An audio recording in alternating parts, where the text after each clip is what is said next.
So we're just finishing up on the ninth mile. It is Sunday, the 29th of October, 2023. Hope you're doing well today. About personal philosophy and training.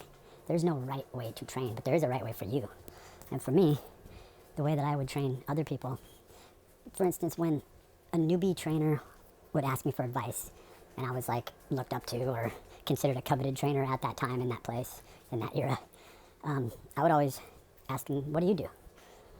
Do you think you're an expert on yourself? Like, do you think you have your body down? Well, you stick with that, and that's what you preach, because that's who you are.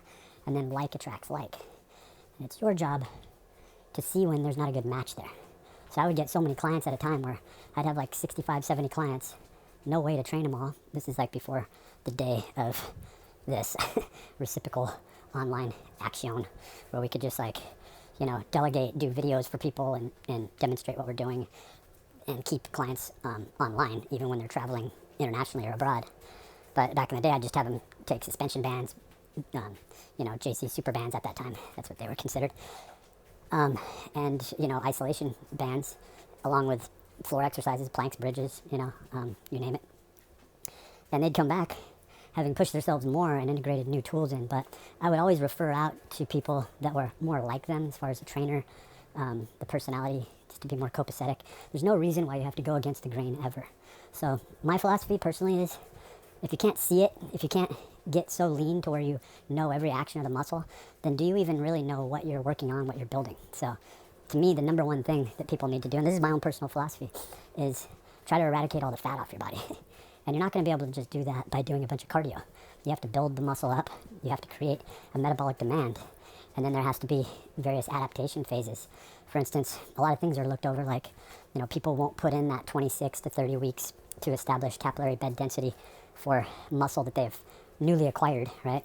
And, we're not talking about hyperplasia or the addition of new muscle cells. We're talking about the increase in the volume, the storage, and the efficacy and efficiency that we go about certain exercises from a neuromuscular standpoint. So we get good at something, we have to throw in some tricks. And that's why core training is like the number one training modality. You train from the center.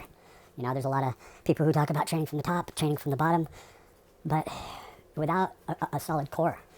So to me, you are training from the top, you are training from the bottom, and that is what core training and pillar training from like the NASM protocol really is. It's about balancing out your footwork, maybe doing ipsilateral, contralateral type movements, just simple toe touches or ground touches with the same side, or opposing, when we talk about ips or contra. So it's important not to get lost in terminology. So I see people are going back to this golden era type programming. That's all fine and dandy, but we've learned more. And so I really think that some people that are trying to adopt an old school bodybuilding routine are cutting out the advancements of the past 30 years of exercise science. Or it's just, you can't judge people like that. Like, some people just need that sort of structure. They need that type of program. They need to see those increases in weight.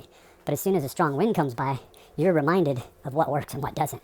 And I just feel like this is a time to be training for survival. This is a time to be training for aesthetics aside. It's about functionality and getting back into functional training.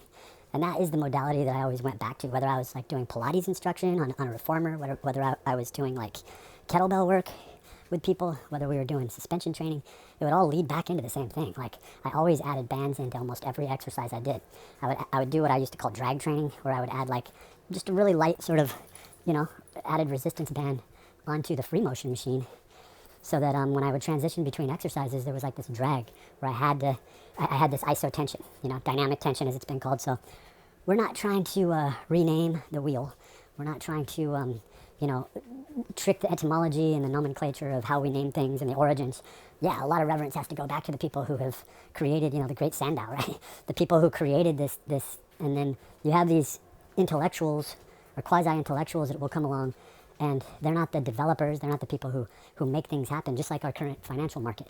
And a perfect example is how people don't really understand this concept, and that is, when you deposit a $10,000 check, that $10,000 check, if you were to take that money, it's taken out as a promissory note, but that check is now in circulation, and others will borrow on that until that $10,000 check now represents $100,000 in the economy. So there's a lot of false bookkeeping going on there.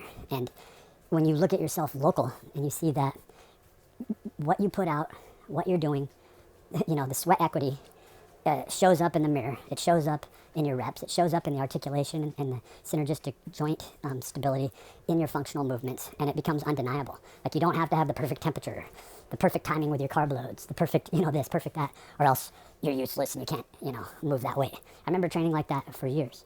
But with that said, I did get to establish a very solid core off muscle and fitness, typical bodybuilding regimen, diet. I mean, I was following the whole Weider system for years. It worked. I would follow everything that was said, and I did that for about maybe three to 4 solid years, to where I would work out my own bodybuilding programs and things like that. I gained a good solid 50, 60 pounds that way. So there is something to be said for the stability of a construct, right?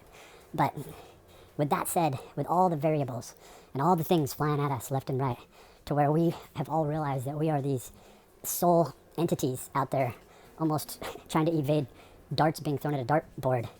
And I just feel like when we focus a little bit more on the speed, agility, and quickness, on the performance aspect of it, and that's what I found with my clients, is that we would get so much more progress done so much faster when we would be training for a specific event.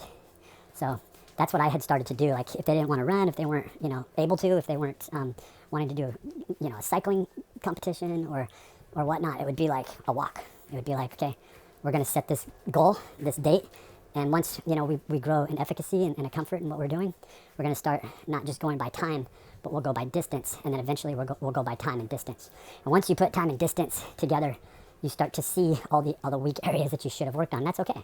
There's no failure in this. The only failure is when you push yourself so hard that you reach, muscular failure and effort, and that's a good thing, right? So we learn, we build, we come back stronger.